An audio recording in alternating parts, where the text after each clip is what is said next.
अस्सलाम वालेकुम viewers, welcome back to my YouTube channel ETA दवाई कलेक्शन। कैसे हैं आप सब लोग? उम्मीद करती हूँ आप सब लोग ठीक होंगे। व्यूअर्स, आज हम डिस्कस करेंगे एक मल्टीविटामिन इंजेक्शन के बारे में। मल्टीविटामिन इंजेक्शन जो है इसके बारे में बहुत सारे सवालात पूछे जाते हैं कि मल्टीविटामिन इंजेक्शन क्यों लगवाया जाता है, ये कब लगवाना चाहिए, इसके कुछ फायदे भी हैं या नहीं, वैसे ये इंजेक्शन ही होता है या पानी होता है, और इसके अलावा इसके कुछ नुकसानात हैं या नहीं, और प्रेगनेंसी में इसको लगा सकते हैं या नहीं, ये कुछ सवालात पूछे जाते हैं। तो मैंने सोचा आज एक मल्टीविटामिन इंजेक्शन पे वीडियो बनाऊं। तो इस वीडियो में कंप्लीट रिव्यू मिलने वाला है आपको, तो आपसे रिक्वेस्ट है कि आपने वीडियो को लास्ट तक जरूर देखना है। मल्टीविटामिन इंजेक्शन मार्केट में मुख्तलिफ ब्रांड नेम के साथ मिलते हैं, जैसा कि बहुत ज़्यादा यूज़ होने वाला और कॉमनली यूज़ किया जाने वाला जो मल्टीविटामिन इंजेक्शन है वो है मल्टीबियोंटा इंजेक्शन।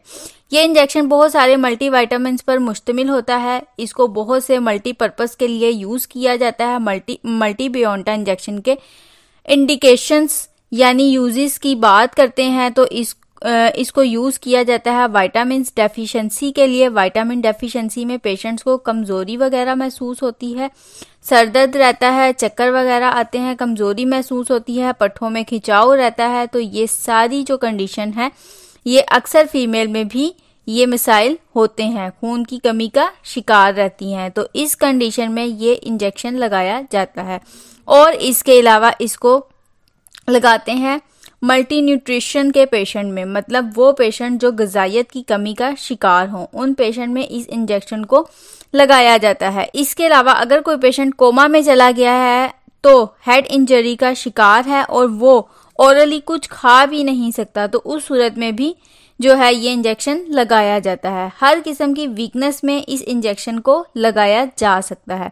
मल्टीविटामिन इंजेक्शन यानी मल्टीबियोंटा इंजेक्शन के साइड इफेक्ट्स की बात करते हैं तो इसके कुछ कॉमन साइड इफेक्ट्स हो सकते हैं, जैसा कि नोजिया, वॉमिटिंग, एलर्जिक रिएक्शन हो सकता है, स्टमक अपसेट हो सकता है, डायरिया हो सकता है, कॉन्स्टिपेशन हो सकती है, हेडेक हो सकता है। तो व्यूअर्स, ये थे इस इंजेक्शन के कॉमन साइड इफेक्ट जो आपको इस इंजेक्शन के यूज करने से हो सकते हैं। तो व्यूअर्स, अब बात कर लेते हैं इसकी डोजेस की।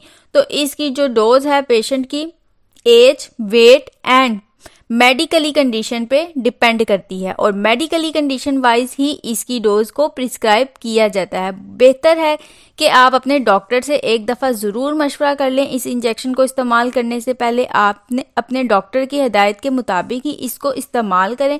कोई भी मेडिसिन हो अपने डॉक्टर की प्रिस्क्राइब करवा कर ही इस्तेमाल किया करें। प्रेगनेंसी की बात करते हैं तो अगर प्रेग्नेंट फीमेल को डॉक्टर प्रिस्क्राइब करती हैं तो वो फिर लगवा सकती हैं, अदरवाइज वो इस इंजेक्शन को नहीं सेल्फ मेडिकेशन के तौर पर नहीं लगा सकती।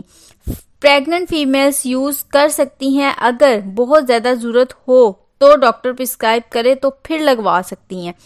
तो व्यूअर्स, ये थी तमाम इन्फॉर्मेशन मल्टीबियोंटा इंजेक्शन के बारे में। अगर आपको मेरी इन्फॉर्मेशन पसंद आई हो तो मेरी वीडियो को लाइक करें, शेयर करें, मेरे चैनल को सब्सक्राइब करें और बेल आइकन को जरूर प्रेस कर लें ताकि आने वाली हर न्यू और इन्फॉर्मेटिव वीडियो का नोटिफिकेशन आप तक पहुंचता रहे। नेक्स्ट वीडियो तक के लिए मुझे इजाज़त दीजिए। अल्लाह हाफिज़।